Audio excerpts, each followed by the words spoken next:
আসসালামু আলাইকুম সবাইকে স্বাগতম mini house cooking and blogger YouTube চ্যানেলে। প্রতিবারের মতো আজ আবারও নতুন আরও একটি বিশেষ রেসিপি নিয়ে আপনাদের সাথে শেয়ার করার জন্য চলে এসেছি। আমি আজ আপনাদের সাথে শেয়ার করতে যাচ্ছি হুবহু বিয়েবাড়ির বাবুর্চির স্টাইলে চিকেন রোস্টের রেসিপি। আমি আজ যেভাবে এই চিকেন রোস্টটা তৈরি করব, আপনি যদি একটু ফলো করেন তাহলে দেখবেন আপনার রোস্টেও বিয়েবাড়ির মতো হয়েছে। তো এখানে প্রথমে আমি চিকেন নিয়ে নিয়েছি 4টি। আমি আজ 4টি চিকেন দিয়ে এই রোস্টটা তৈরি করে দেখাবো। আর এখানে 6 কেজি চিকেন ব্যবহার করেছি। আপনারা আপনাদের প্রয়োজন মতো চিকেন ব্যবহার করবেন। তারপর এর মধ্যে 1 টেবিল চামচ লবণ দিয়ে দিয়েছি এবং জর্দা রং ব্যবহার করছি 1 চিমটির মতো। এখন এই লবণ আর জর্দা রং চিকেনের সাথে ভালোভাবে মিশিয়ে নিচ্ছি। তারপর অফ ক্যামেরায় আমি এই চিকেনগুলো হালকা ভেজে নিব।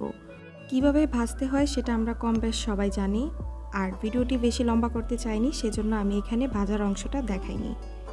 এখন এখানে আমি যেই তেলের মধ্যে চিকেনগুলো ভেজেছিলাম ওই তেল থেকে 2 কাপ তেল এখানে নিয়ে নিয়েছি। চুলার আঁচটা মিডিয়ামে রেখে এখানে আমি 4 কাপ পেঁয়াজ কুচি দিয়ে দিচ্ছি, অথবা আপনি চাইলে এখানে অল্প কম 1 কেজি পেঁয়াজ ব্যবহার করতে পারেন। পেঁয়াজগুলোকে 2 মিনিট নেড়েচেড়ে নেওয়ার পর এখানে কিছু গরম মশলা দিচ্ছি। প্রথমে আমি এখানে এলাচ দিয়ে দিচ্ছি 10 থেকে 15টি, সবুজ এলাচ যেটা। তারপর দারচিনি নিয়ে নিচ্ছি 2 ইঞ্চি সাইজের 5টি, তেজপাতা নিয়ে নিয়েছি 6 থেকে 7টি। যেহেতু আজকে আমি 6 কেজি চিকেন রোস্ট তৈরি করে দেখাবো, সেজন্য এখানে উপকরণগুলো একটু বেশি হবে। 5 মিনিট নেড়েচেড়ে ভাজার পর এখানে আমি বাটা মশলা দিয়ে দিচ্ছি। জয়ফল জয়ত্রী বাটা দিয়ে দিয়েছি 1 টেবিল চামচ, জিরা বাটা দিয়ে দিয়েছি 1/2 কাপ। এখন আরও কিছুক্ষণ নেড়েচেড়ে নেওয়ার পর আমি এখানে আদা রসুন বাটা দিয়ে দিব। আদা বাটা নিয়ে নিয়েছি অল্প কম 1/2 কাপ, রসুন বাটা দিয়ে দিচ্ছি 1 কাপ। এখন এই সবগুলো মশলা খুব ভালোভাবে নেড়েচেড়ে নিচ্ছি। আর চুলার আঁচটা এই পর্যায়ে কিন্তু আমি হাই হিটে করে দিয়েছিলাম। মশলাগুলো যেন পুড়ে না যায় সেজন্য এখানে আমি 1 কাপ পানি ব্যবহার করেছি। এখন চুলার আঁচটা মিডিয়ামে একটু করে দিব। তারপর এক এক করে শুকনো উপকরণগুলো অ্যাড করছি। মরিচ গুঁড়ো দিয়ে দিচ্ছি 1 টেবিল চামচ। ঝালটা ডিপেন্ড করে আপনার উপর, আপনি কতটুকু পরিমাণ ঝাল খেতে চান সেটার উপর ডিপেন্ড রেখে তারপর মরিচের গুঁড়োটা ব্যবহার করবেন। লবণ দিয়ে দিয়েছি 1 টেবিল চামচ। গরম মশলার গুঁড়ো দিয়ে দিয়েছি 1 চা চামচ। তারপর এখানে দিয়ে দিচ্ছি ধনিয়া গুঁড়ো 1 চা চামচ।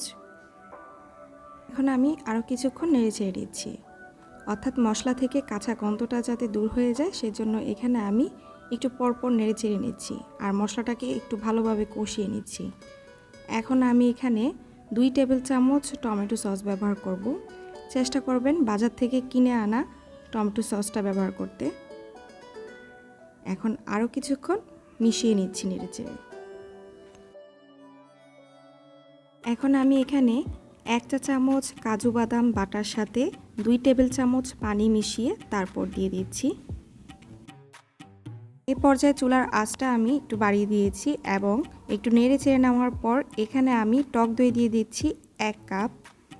টক দইটা দিয়ে দেওয়ার পর আরও কিছুক্ষণ নেড়ে চেড়ে নিচ্ছি। এই পর্যায়ে বা মশলা কষানোর সময় যদি আপনার কাছে মনে হয় মশলা পুড়ে যাওয়ার সম্ভাবনা আছে, তাহলে অল্প পরিমাণ পানি দিয়ে মশলাগুলো কষিয়ে নেবেন।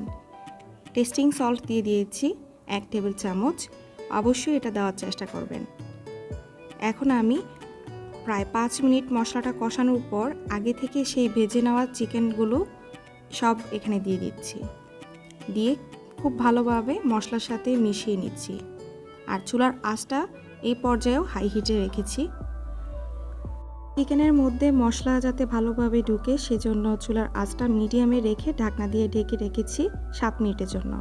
7-8 মিনিট পর ঢাকনাটা তুলে এখন এখানে আমি পানি দিয়ে দিচ্ছি 2 কাপ।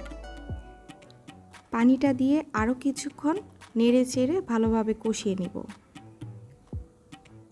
খুব ভালোভাবে নেড়ে চেড়ে নিচ্ছি। আর চুলার আঁচটা এই পর্যায়ে আমি হাই করে দিয়েছি মিডিয়াম থেকে। আরও 7-8 মিনিট পর এখানে আমি কাঁচামরিচ দিয়ে দিয়েছি প্রায় 20 থেকে 25টি। এখানে ভয় পাওয়ার কিছু নেই, কারণ আমি এখানে মরিচগুলো আস্ত ব্যবহার করেছি। আর মরিচগুলো ব্যবহার করার কারণ হচ্ছে চিকেনের আসল যে ফ্লেভারটা ওইটা আসার জন্য। এখন 5 মিনিট ঢাকনা দিয়ে ঢেকে রাখার পর হাই হিটে রেখেছি। হাই হিটে জাল করে নেওয়ার পর এখন কিছুক্ষণ নেড়ে চেড়ে নিচ্ছি। কিছুক্ষণ নেড়ে চেড়ে নেওয়ার পর এখানে আমি দুটো বিশেষ জিনিস ব্যবহার করব। এটা অবশ্যই আপনাকে ব্যবহার করতে হবে।